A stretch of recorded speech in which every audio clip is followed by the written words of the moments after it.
Hey guys, how's it going? All right, I just want to give you guys a little story about what happened to my car a couple days ago.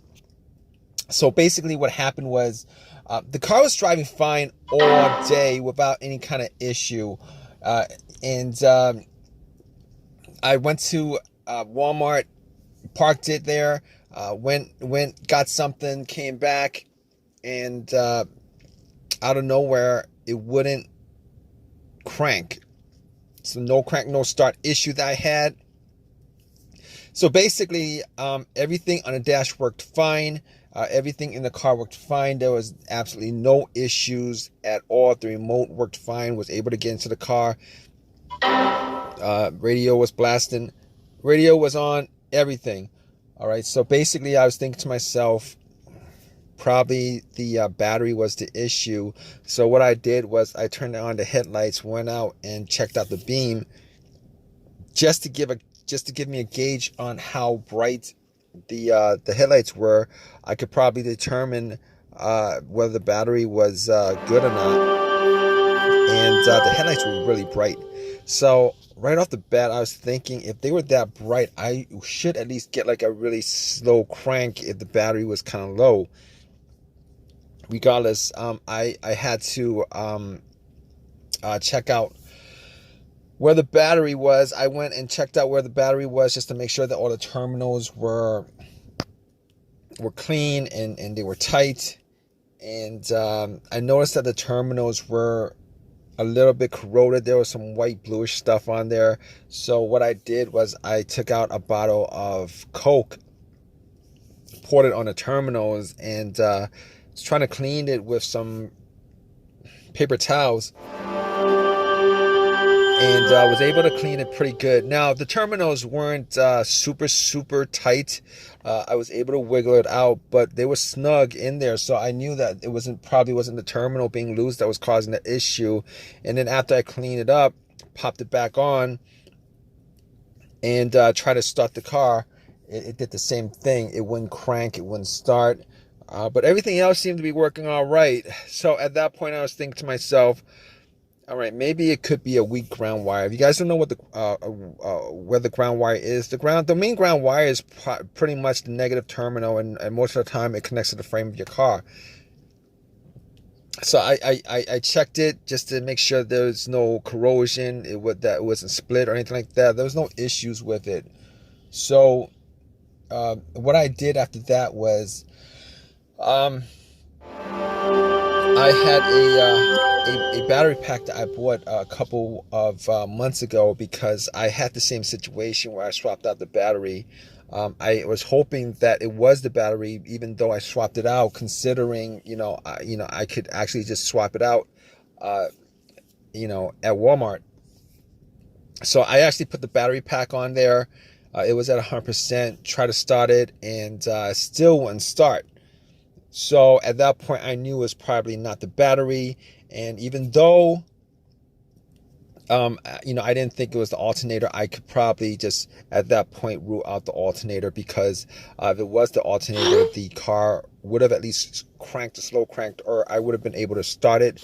And then once I took the battery pack off, it would have just died out. So at that point, I was able to rule out a bunch of stuff. I was able to rule out the battery, the ground cable, and the alternator, even though that probably wouldn't have caused the issue. So after going through that, I was thinking to myself, could it be something? Could it be the car's computer ECU? Because I did see a check engine light on my dash, and that check engine light was there. It's been there for a while, and I believe it was for a O2 sensor issue. Now, I did have an OBD2 that I bought from Walmart, and it was a $19 OBD2, one of the cheap ones, and I pretty much hooked it on to my OBD port, and try to make sure that I was actually getting a connection between the car's computer and the car itself. It did scan all the way through. Now I'm pretty sure that that the OBD2 wouldn't actually pick up anything that would cause a no crank, no start situation for the most part, except if if if the if the car's ECU, the car's computer was, for some reason separated from the car. For what reason, couldn't communicate with the car. But anyway, regardless, I actually plugged it in. It scanned all the way through. Only code that popped up was the aux02 sensor code, and at that point, I was pretty sure that it wasn't anything to do with the car's computer, any codes that would cause it, and I actually had to move on to I had to move on to some other troubleshooting outside of that, because that wasn't causing the issue. So basically, I got to a couple of things, which were the fuses and the relays, which were highly capable of causing a situation like this. And got to the fuses, checked out all the fuses, just to make sure that none of them were blown. And I was actually looking at them. Now, I didn't have a fuse tester on me. I didn't think it was the fuses. Now, the two situations that I've had where fuse would cause a situation like that, one of those situations was a Honda that I had where the main fuse blew, and I was getting no power throughout the whole entire car. The main fuse was the fuse that connected the battery to the fuse box itself. And that was the previous situation that I have, and I'm pretty sure that wasn't the same situation that I had, so I could rule that out, because I was getting power to everything except it wouldn't start. Now, the other situation I had pertaining to a fuse that caused a no start situation was actually a crank no start situation, and I think one of the fuses actually blew. Then that fuse was connected to the ECU or the fuel pump. And I remember once I changed out that fuse, the car would crank, but it wouldn't stop. Once I changed out that fuse, it was able to start up. So I could rule out those two situations as being, related to a fuse issue that would cause this situation that I had. So, basically, I could rule those things, the fuses out, and the fuses were pretty clean. I didn't smell any kind of burnt smell, and didn't see any kind of brownish, anything brownish, and a brownish appearance on top.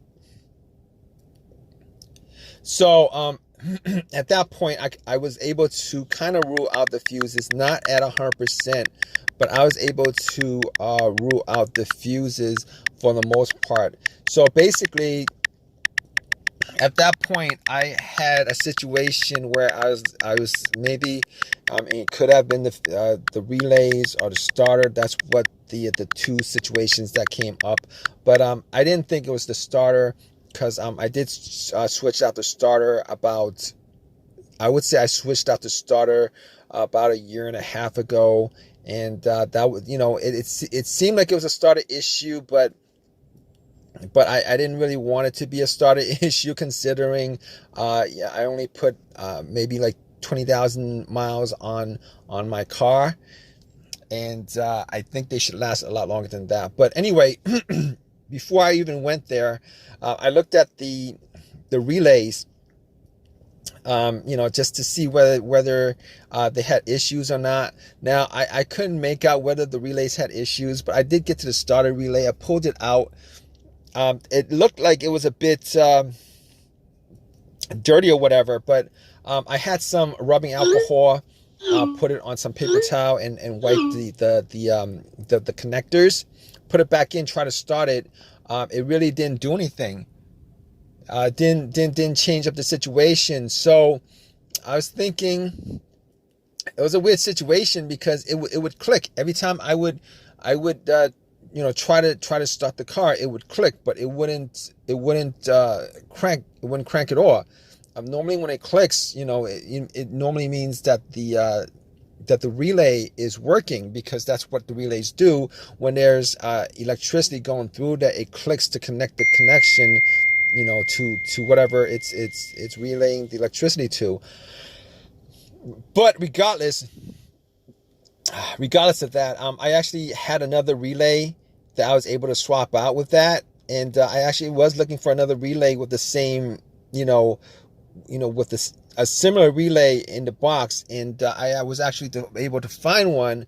And what I did was I took that relay out, and I swapped it with with the other relay, and I went back and tried to start it, and guess what? Bam! It started up. It worked without a problem. And at that point, I knew that it was the relay that was the problem. All right. So it was a pretty easy fix. I drove to AutoZone, which was within that whole shopping center. Swapped out the relay, and that was like 3 days ago. Haven't had a situation since. I've been driving the car, turning it on, off, for 3 days. Haven't had that situation at all. So just want to give you guys, just gonna give you guys that story of a quick fix that I had of my car.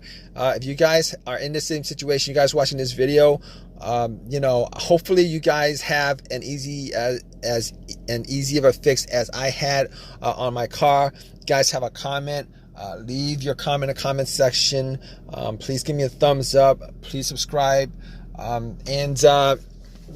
Like I said, if you guys are in the same situation, just go through the steps that I went through as far as trying to figure out, the situation with my car. And, you guys should be good as far as troubleshooting and diagnosing your particular problem. Take care, guys.